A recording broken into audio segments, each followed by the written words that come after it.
ନମସ୍କାର, ଶୁଭ ସନ୍ଧ୍ୟା। ମୋ କବିତାର ଶୀର୍ଷକ କଲମର ଆତ୍ମକଥା। ବିଦ୍ୟାର ଆରମ୍ଭ ହୋଇଥାଏ ମତେ ଶିରଟାରେ କଲେ ଖଡ଼ି।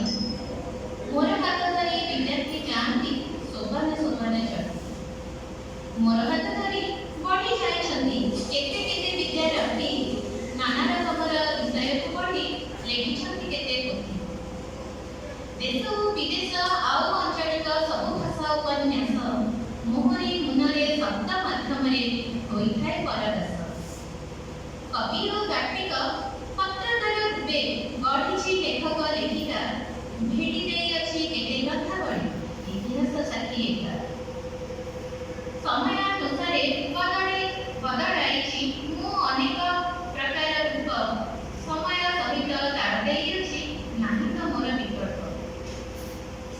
ଲୁହାର ଲେଖନୀ କେବେ ଥିଲି ମୁନି କେବେ ଅବା ପକ୍ଷୀର ପର। ଝର କଲମର ରୂପ ପୁଣି ନେଇ ଝରାଇ ସାଙ୍ଗୀର ଗାର। ବଦଳୁଛି ଧୀରେ ଲେଖନ ପ୍ରଣାଳୀ ଖରା ଅଛି ମୁନି ଖ୍ୟାତି। ଲ୍ୟାପଟପ୍ ଆଉ ମୋବାଇଲ ମିଶି ହଜେଇ ଦେଇଛି ମୋ ସ୍ମୃତି। ଆଙ୍ଗୁଠି ଟିପରେ ସ୍କ୍ରିନ୍ ଦେଖି ଏବେ ଜ୍ଞାନ ହୁଏ ଆହରଣ। ଅନଲାଇନରେ ଦିଅନ୍ତି ପରୀକ୍ଷା କଲମର କାହିଁ ସ୍ଥାନ। ବହି ଛାଡ଼ି ଦେଇ କମ୍ପ୍ୟୁଟର ଧରି କରୁଛନ୍ତି ମତେ ହେଳା। ସମୟ